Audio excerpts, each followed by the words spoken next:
house as I pulled into the driveway, my old Honda Civic looking out of place among the luxury vehicles already parked there. My sister Victoria's Mercedes gleamed under the Christmas lights, a reminder of how different our paths had become, or so she thought. I grabbed my overnight bag from the trunk, bracing myself for the annual Christmas gathering. At 32, I was still treated like the family failure, the cautionary tale of what happens when you don't follow the prescribed path to success. Victoria opened the door before I could knock, her designer sweater and perfectly styled hair making my simple outfit feel even more inadequate. "Oh, you actually came," she said, her voice dripping with false sweetness. "Merry Christmas to you too, Vic," I replied, stepping into the warmth of our childhood home. The living room was already full of relatives, all dressed in their holiday best. Mom was arranging appetizers on silver platters while Dad chatted with Uncle James about golf club memberships. The massive Christmas tree sparkled with ornaments that probably cost more than my monthly rent, or what they thought was my rent. "Catherine," Mom called out, barely glancing my way. "You're late, and couldn't you have dressed up a little?" I looked down at my clothes. A simple black sweater and pants that actually cost more than Victoria's entire outfit, though the labels were carefully hidden. "Traffic was bad," I said, ignoring the comment about my appearance. Victoria smirked, adjusting her diamond bracelet. "Well, we have a bit of a situation with the sleeping arrangements. The guest rooms are all taken." I could see where this was going. Every year, they found some way to remind me of my supposed place in the family hierarchy. "Your cousin Amanda needs the blue room. She's pregnant, you know," Mom added, as if I couldn't possibly understand the importance of a pregnant woman's comfort. "And Victoria's boss, Mr. Harrison, and his wife are in the green room." My lips twitched slightly at the mention of Harrison. If they only knew. "So where am I sleeping?" I asked, though I already knew the answer wouldn't be pleasant. Victoria's smile turned predatory. "We cleaned out a space in the garage. There's a cot and some old blankets. That should be good enough for you." The room fell silent, relatives pretending not to listen while catching every word. This was their entertainment, watching Victoria put me in my place. "The garage."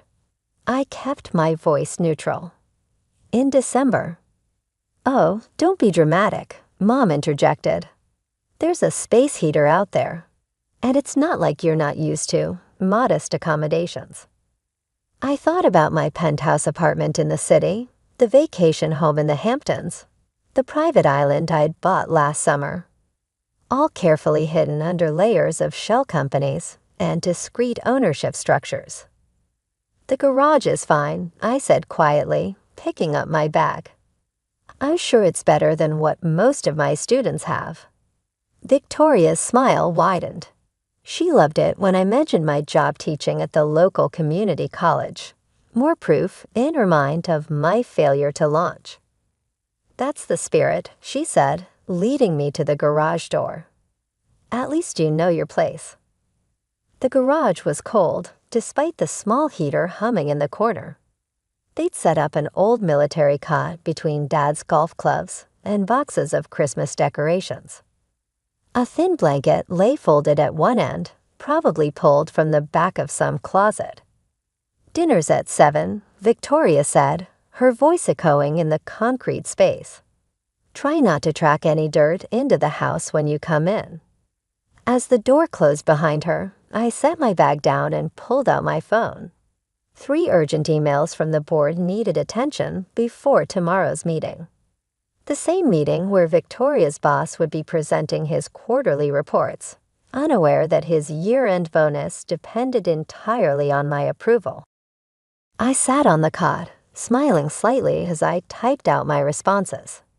Victoria had no idea that her perfect boss, Mr. Harrison, had spent the last month desperately trying to arrange a meeting with the elusive CEO of Summit Enterprises. the parent company that had quietly acquired their firm last year. My phone buzzed with a text from my assistant. Mr. Harrison asked again about meeting you before tomorrow's board meeting. Should I tell him you're unavailable? No, I typed back. Let him think I'm still in London. It'll make dinner more interesting. I changed into fresh clothes, carefully hiding my Chanel blouse under a plain sweater. The garage was freezing, but I'd endured worse in my early days of building my empire. While Victoria had been climbing the corporate ladder, bragging about each small promotion, I'd been quietly acquiring companies, restructuring industries, and building something far bigger than anyone in my family could imagine. At precisely 7, I walked into the dining room, taking my assigned seat at the far end of the table, as far from the important guests as possible. Victoria sat near the head of the table, next to Mr. Harrison and his wife, laughing at something he'd said. "Catherine," Dad called out, "Victoria was just telling us about her latest promotion. Junior Vice President of Operations. Isn't that wonderful?" I nodded, accepting the plate of turkey being passed my way. "Congratulations, Vic. Summit Enterprises must be impressed with your work." Mr. Harrison smiled broadly. "She's one of our rising stars. The merger with Summit last year has opened up so many opportunities for talented people like Victoria." The merger, Mom sighed happily. "We were so worried when we heard Summit had bought the company, but it's turned out wonderfully. Though no one seems to know much about Summit's CEO. Very mysterious, isn't it?" Victoria leaned forward, eager to share her insider knowledge. Apparently, she's this reclusive billionaire who never appears in public. Some say she lives in London. Others think she's in Tokyo. No one at our level has ever met her. I took a sip of wine to hide my smile. If they only knew that the mysterious CEO they were gossiping about was sitting at the end of their table, banished to sleep in their garage. "I heard she's brilliant," Mr. Harrison added. "Transformed at least 12 major companies in the last 5 years. Built Summit from nothing into a global powerhouse." "Well," Victoria said dismissively, "she can't be that brilliant if she's hiding from everyone. Probably some trust fund baby who got lucky." Just then, Mr. Harrison's phone buzzed. He glanced at it, his face turning slightly pale. "Excuse me, I need to take this." He stepped into the hallway, but his voice carried clearly into the dining room. Yes, I have those reports ready for tomorrow's board meeting." "No, I haven't been able to reach Mrs. CEO yet." "Yes, I understand how important. She's still in London." Mr. Harrison returned to the table looking flustered, his earlier confidence diminished. Victoria, ever eager to impress, immediately launched into another story about her recent achievements. "I just restructured our entire operations department," she boasted, cutting her turkey into precise pieces. "Saved the company millions." I checked my phone under the table, pulling up the actual report from that project. Victoria had indeed made changes that had cost the company nearly $3 million in inefficiencies. I'd been watching the numbers tank for weeks, waiting for the right moment to address it. "More wine, Catherine?" Mom offered, probably hoping to keep me quiet during Victoria's moment of glory. "Though maybe you should stick to water, given your financial situation." Victoria snickered. Yes, community college teachers should really watch their spending. Mr. Harrison's phone buzzed again. This time when he checked it, his face went completely white. I need to make another call. Urgent business." As he hurried from the room, I could hear him practically begging into his phone. "Please, just 5 minutes with Mrs. CEO. The board meeting tomorrow." I'd instructed my assistant to start sending him a series of increasingly urgent messages about tomorrow's meeting. A little cruel, perhaps, but after years of watching Victoria lord her position over me, I felt entitled to some theatrical justice. Speaking of business, Uncle James chimed in. Did you all hear about Summit's latest acquisition? They just bought out Richardson Global for $12 billion. Victoria sat up straighter. Really, that's one of our biggest competitors. A hostile takeover, Aunt Margaret added. Richardson never saw it coming. This mysterious CEO, she's absolutely ruthless. I thought about the Richardson deal, remembering the late nights spent strategizing, the careful maneuvering of assets. Ruthless wasn't the word I'd use. Strategic, perhaps. Determined, definitely. Mr. Harrison returned again, looking like he might faint. Mrs. CEO is calling an emergency pre-board meeting tomorrow at 7 a.m. All department heads must attend. Victoria's fork clattered against her plate. What? But tomorrow's Christmas. She doesn't care, Mr. Harrison replied weakly. She's reviewing all recent operational changes. Victoria, bring your restructuring reports. Now seemed like the perfect moment. I cleared my throat softly. Mr. Harrison. He looked up, seemingly surprised to hear my voice from the far end of the table. Yes. The meeting's actually at 8 a.m., not 7. And Victoria won't need her reports. I've already reviewed them. The room went silent. Victoria let out a nervous laugh. What are you talking about? You don't even work for Summit. I stood up slowly, smoothing my simple sweater. Actually, I do. In fact, I am Summit. I turned to Mr. Harrison. Those reports you've been trying to get to me? I received them last week. We should discuss the Q4 projections. They're off by about 30 million.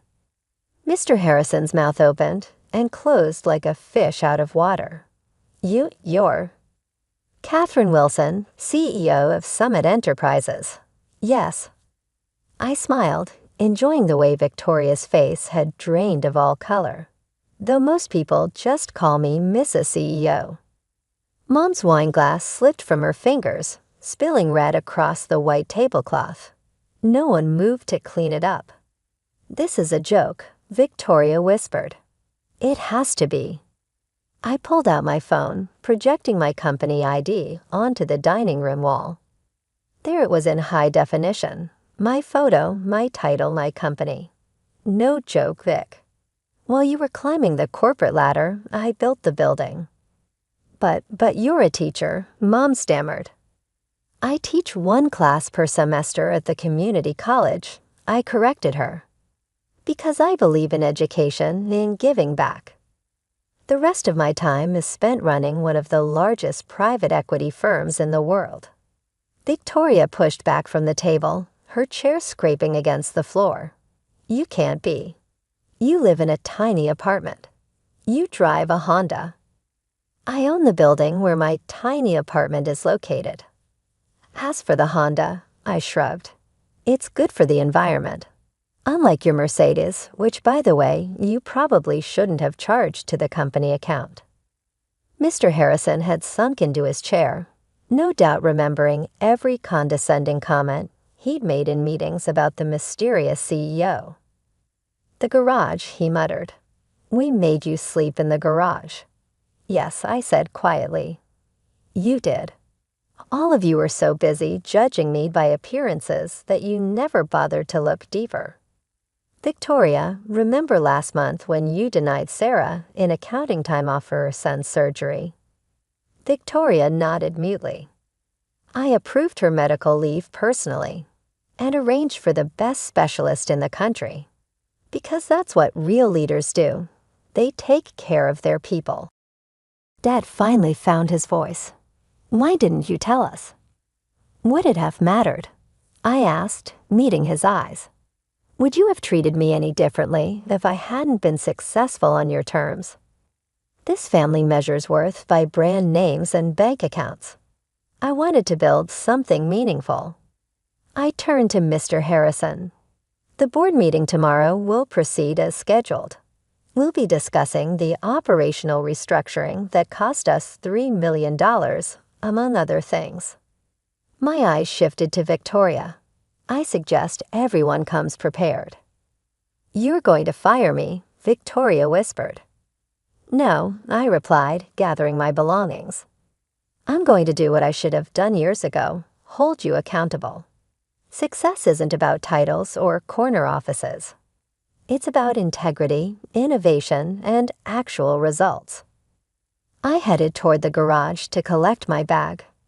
Behind me, I could hear the chaos erupting. Mom's sobs, Victoria's protests, Mr. Harrison's frantic phone calls. One more thing, I said, pausing at the door. I won't be sleeping in the garage tonight. I have a suite at the Four Seasons, which I own, by the way. Merry Christmas. As I drove away in my environmentally friendly Honda, my phone buzzed with messages from family members. Apologies, explanations, attempts to rewrite history. I ignored them all. The next morning, I sat at the head of the boardroom table in Summit's headquarters, watching as Victoria and Mr. Harrison filed in with the other executives. Gone was my sister's smug superiority, replaced by something that looked remarkably like respect. Before we begin, I announced I want to talk about company culture, about how we treat people, regardless of their title or apparent status. Because success isn't just about profits, it's about character. Victoria wouldn't meet my eyes, but I saw her taking notes for the first time in her career. Sometimes the best revenge isn't about getting even. It's about showing people that their judgment of you never mattered in the first place. While they were busy looking down on me, I was building an empire. And as for next Christmas, I think I'll host it at my place, all 15,000 square feet of it. Let them sleep in the garage. Was everything my parents had ever wanted. Crystal chandeliers, a string quartet, 200 guests in formal attire, and enough champagne to float a yacht. My mother looked radiant in her silver gown, my father distinguished in his tuxedo, both beaming as they received congratulations from friends and family. I stood near the dessert table in my simple navy dress, watching my sister Claire work the room in her custom Marchesa gown. She had our mother's social grace, the ability to make everyone feel like the most important person in the room while simultaneously reminding them she was the star of the show. Victoria, darling, you look tired, my Aunt Helen said, appearing beside me with her champagne. Are you still working at that architecture firm? What do they have you doing, drafting blueprints all night? Something like that, I said. Well, at least you have steady work, she said with that particular tone that meant it was a consolation prize for not being as successful as Claire. Not everyone can be a corporate lawyer like your sister. Claire was indeed a corporate lawyer at a prestigious firm, making $300,000 a year and never letting anyone forget it. She'd made partner last year at 33, 2 years younger than the firm's usual partner track. My parents had thrown her a party almost as large as tonight's anniversary celebration. Can I have everyone's attention, please? My father's voice boomed across the ballroom as he tapped his champagne glass. The crowd quieted, turning toward the raised platform where my parents stood. Thank you all for being here tonight, Dad began. 40 years ago I married the love of my life. Together we built something beautiful, not just our marriage but our family and our legacy. Murmurs of approval rippled through the crowd. As many of you know, he continued, we've been blessed with 2 daughters. Claire, who has followed in my footsteps into law and exceeded every expectation we had for her. And Victoria, who has chosen a quieter path in architecture. The implication was clear. Claire was the success story, I was the consolation prize. Tonight, Mom took the microphone, her voice emotional. We want to announce something we've been planning for months. The family estate, the Hayes Manor that's been in our family for 3 generations, needs to pass to the next generation. I felt my stomach tighten. The Hayes Manor. The 20-acre estate with the historic mansion, the carriage house, the sprawling gardens. My childhood home until we'd moved to a smaller house when I was 12 and my parents had started renting out the manor for events. At my parents' 40th anniversary, Dad raised his glass. After much consideration and discussion with our legal team, We've decided that the family estate goes to Claire. She has the financial means to maintain it, the social connections to preserve its legacy, and the professional standing to represent the Hayes family name appropriately. Everyone congratulated her. The room erupted in applause. Claire's face lit up with surprise and delight, though I suspected she'd known this was coming. She hugged our parents, tears streaming down her face in a display of emotion that looked practiced. "I'm so honored," she said into the microphone. "I promise to preserve the Hayes legacy and make you both proud. This house represents everything our family stands for: tradition, excellence, success." More applause. People rushed forward to congratulate her, to admire her, to bask in the glow of her good fortune. I stayed quiet, sipping my champagne and watching the performance. My father caught my eye across the room and walked over. "Victoria, I hope you understand. This isn't about favoritism. It's about practicality. The estate costs $80,000 a year just in maintenance and property taxes. Claire can afford that. You're still early in your architecture career." "I understand," I said simply. "You're not upset?" He looked relieved. "No, Dad. I'm not upset." Good. We knew you'd be mature about this. Maybe when you're more established in your career, we can help you buy a nice condo or something. Something appropriate for a young professional." He patted my shoulder and returned to the celebration, leaving me alone with my champagne and my thoughts. The party continued for hours. Claire held court, discussing her plans for the estate, charity galas, garden parties, maybe even her wedding to her investment banker boyfriend Trevor. She'd already been engaged 3 times to 3 different men, but each time she talked about weddings like it was the first time she'd ever considered it. Next morning, I was in my home office reviewing architectural drawings when my phone started buzzing. Multiple calls from Claire. I ignored them, focusing on my work. Then a text, "Call me right now." Another, "What the hell, Victoria?" A third, "How could you do this?" I smiled and went back to my drawings. 10 minutes later, my parents called. I let it go to voicemail. Then my mother's panicked voice. "Victoria, Claire is at the Hayes Manor and they won't let her in. She says the security system claims you own it. This must be some mistake. Please call us immediately." I finished the design I was working on, saved the file, and then called my parents back.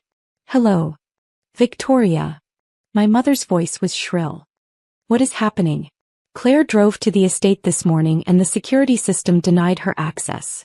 It says you're the property owner. That can't be right." "It's completely right," I said calmly. "What?" "I bought the Hayes Manor 13 months ago.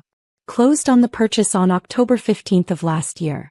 Paid $2.7 million for the property, land, and all structures." Silence. "That's impossible." My father's voice came through. They had me on speaker. "We own the Hayes Manor. We've owned it for 40 years. "You owned it until last October," I corrected. "Then you sold it to Hayes Property Holdings LLC for $2.7 million. That's my company. I'm the sole owner." "But we never..." My mother started. "Check your bank records," I said. October 15th of last year. A wire transfer of $2.7 million from Hayes Property Holdings LLC. The sale went through your attorney, Gerald Matthews. He handled all the paperwork. Pause. Then I heard rustling. They were checking their records. "Oh my God," my father breathed. "The sale last year. Gerald said we had a buyer interested in the property as an investment. He'd manage it as an event venue and we could still use it occasionally. We thought it was some corporation." "It was my corporation. Hayes Property Holdings. I own 17 historic properties across 3 states that I've converted into event venues and boutique hotels. The Hayes Manor was the crown jewel I'd been waiting to acquire for years." "But why didn't you tell us?" my mother demanded. "I did tell you," I said. "At Thanksgiving last year, I mentioned I'd just closed on a major property acquisition. You assumed I meant I'd gotten assigned to work on some building project at my architecture firm. You didn't ask for details." "You work in architecture," my father protested. "I have a degree in architecture," I corrected. "I haven't worked for a firm in 8 years. I run Hayes Property Holdings. We acquire historic properties, restore them, and operate them as luxury event venues. Annual revenue is about $23 million. The silence on the other end was deafening. Claire drove to her new mansion this morning, expecting to walk through the doors of her inheritance. Instead, the security system denied her access with a crystal-clear message on the digital display. Property owner, Ms. Victoria Hayes. Please contact the estate manager for access requests. My phone lit up with her furious calls again. I declined them all. Victoria, my father said slowly, are you telling us that you own a $23 million business? That you've owned the Hayes Manor for over a year? That everything we thought we knew about your life is wrong? Not wrong, I said. You just never asked the right questions. You saw that I dressed simply, drove a modest car, lived in a small apartment, and you assumed I was struggling. You never considered that I might be investing my money instead of displaying it. The apartment you live in, my mother said faintly, is that?